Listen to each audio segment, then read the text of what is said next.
Assalamualaikum guys, Mas bro, Bu bro, Pak bro. Ini saya mau menceritakan tentang orang pinggirannya yang belum masih miris lah, kehidupannya miris.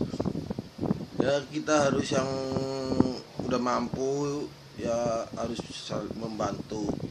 Ini di video yang sangat miris banget, orang nggak punya, nggak mampu menghidupkan cucunya. Ini dia videonya. Jangan lupa di subscribe dan like ya, dan share ke teman-teman kamu. Oke, terima kasih. Ini video terhenti. Demi orang-orang terkasihnya, Rakinem rela melangkahkan kaki menembus dinginnya angin malam. Berupaya tiba sepagi mungkin untuk memaksimalkan rezekinya sebagai buruh angkut di pasar.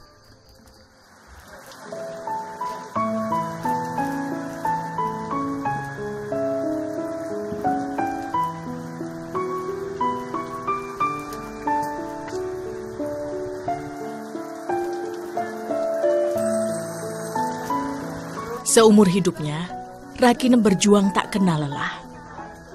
Menguras semua tenaga untuk memenuhi segala kebutuhan keluarganya. Apalagi kini ia masih harus bertanggung jawab terhadap masa depan dua orang cucu tercintanya. Setiap hari pasaran, Rakinem mendapat pesanan lidi dari seorang pedagang nasi bungkus. Per 3 bungkus lidi, Rakinem menetapkan harga sebesar Rp5.000. Sedangkan bila membeli satuan, ia mematok harga Rp2.000 per bungkus lidi buatan suaminya. Kula buruh niku karep kula niku putu kula niku kajenge sekolah. Nek mboten sekolah mesake. Yen niku nggih angsal-angsale nggih damel sangu sekolah niku sing damel Mbah Kakung. Lajeng mboten ketingal delalae niku nggih saged, nggih saksik ngoten nggih saged dados biteng.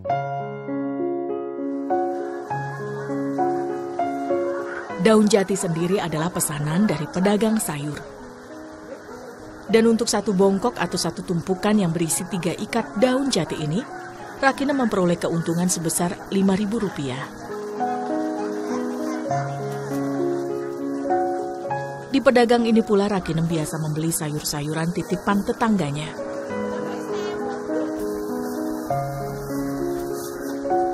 Saat hari pasaran seperti ini, Rakinem harus beranjak dari rumah pada pukul 3 dini hari. Tak lain agar dapat memperoleh semua barang pesanan yang diamanatkan padanya. Nek pon teng dak bong kula usung-usung saking mobil. Dibeto teng jeron pasar. Saking Ngratan, saking jam 2:30 dugi jam 2:30. Meski lelah, Rakinem tak akan menyerah. Ia telah bertekad untuk terus berjuang demi masa depan kedua cucunya.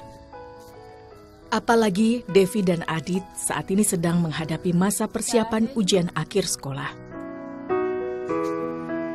Di tingkat akhir jenjang pendidikan ini mereka memerlukan biaya yang tidak sedikit. Bu, niki belanjane, niki notane. Niki mutlo tampi. Padahal upah yang diperoleh Rakinem sebagai buruh angkut hanya sebesar Rp15.000. Dan acap kali jua, ini hanya cukup untuk makan sehari-hari. Meskipun Rakinem telah menutupi kekurangannya dengan berhutang.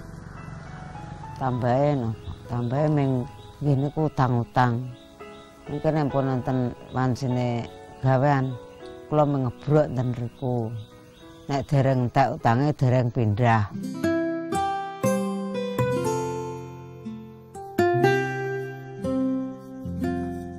Untuk memenuhi kebutuhan dapur, Rakinem beruntung karena masih memiliki sisa panen singkong beberapa waktu lalu. Bagi masyarakat pedesaan, nasi singkong atau tiwul adalah alternatif sumber karbohidrat pengganti nasi. Karenanya, singkong-singkong kering atau yang disebut dengan gaplek ini hampir selalu tersedia di rumah mereka.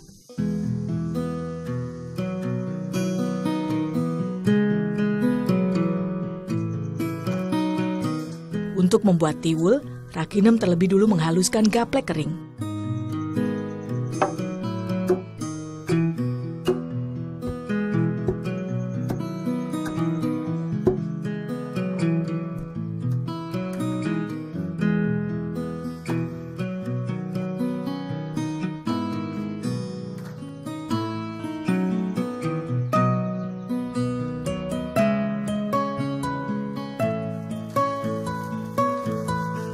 Rakinem pun harus mengayaknya sebanyak 2 kali untuk memperoleh tepung gaplek yang paling halus.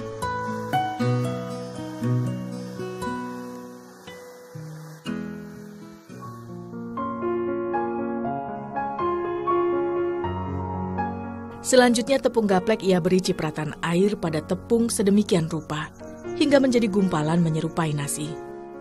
Untuk menyamakan besar gumpalan, Rakinem membuat gerakan seperti memutar menggunakan tampah seperti ini.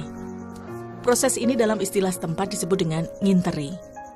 Dan gumpalan tepung pun siap dikukus menjadi nasi tiwul.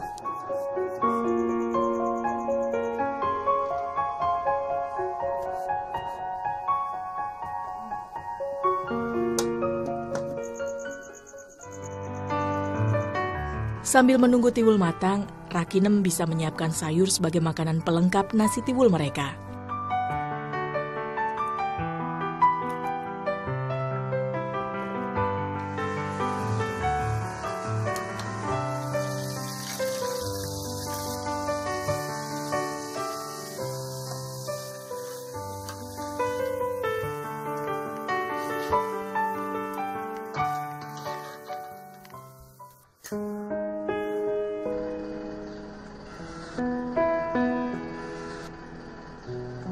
Perjuangan Rakinem selama ini tak lepas dari keinginan luhurnya untuk memberikan kesempatan pada cucu-cucunya mencecap pendidikan hingga tingkat yang lebih tinggi.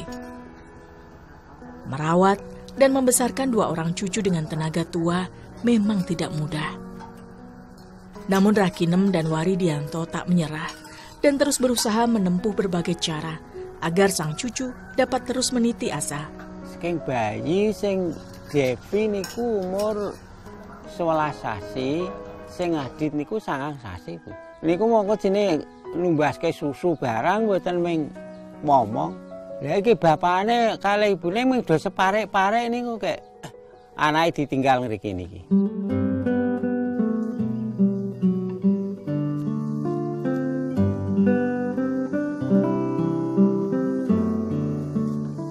Sadar akan jasa dan perjuangan kakek dan neneknya dalam membesarkan mereka, Adit tak bisa tinggal diam. Ia kerap menyisihkan waktu-waktu yang ia miliki untuk membantu pekerjaan Rakinem dan Waridianto. Nggih. Sok-sok niku nggih kabeh kiambak, sok-sok nggih dadak diperintah. Dit golekno breng kono aku ngoten bae niku. Nek dong niku nggih mung tunuk-tunuk pados kiambak.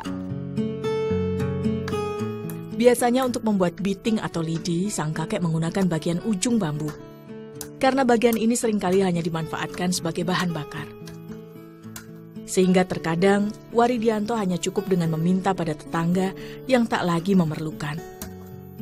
Namun jika tidak memperoleh bambu afkir, ia menugaskan cucunya, Adit, untuk meminta pada tetangga yang memiliki pohon bambu.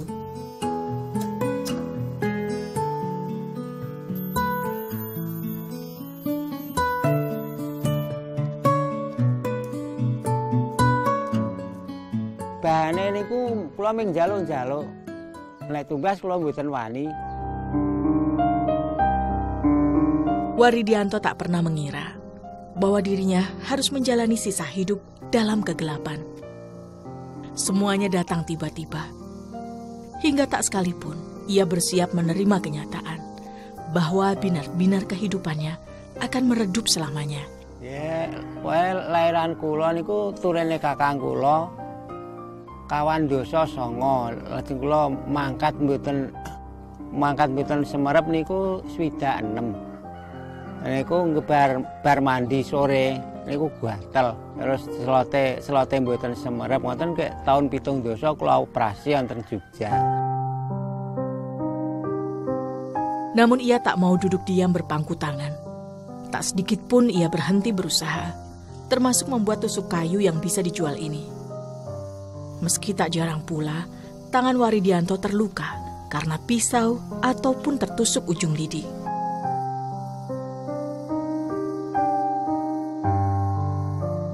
Meski melakoni hidup dalam kegelapan, tak lantas membuat hidupnya dirundung duka atau bahkan menghibah. Ia percaya, di balik setiap ujian kehidupan, tersimpan secercah cahaya terang bagi siapapun yang sanggup menerjang rintangan. Kula pun percaya kalih Gusti Allah, wong jenenge nasib kula ngeten iki mboten ajeng mikirke pripun-pripun, niate kula tesih urip matur nuwun ngoten lho. Lidi buatan Waridianto ini berfungsi untuk mengikat pembungkus alami dari daun agar bisa tetap menutup isi di dalamnya. Memanfaatkan bahan baku yang berasal dari alam seperti ini adalah salah satu cara untuk mempertahankan kearifan lokal yang kini telah semakin memudar.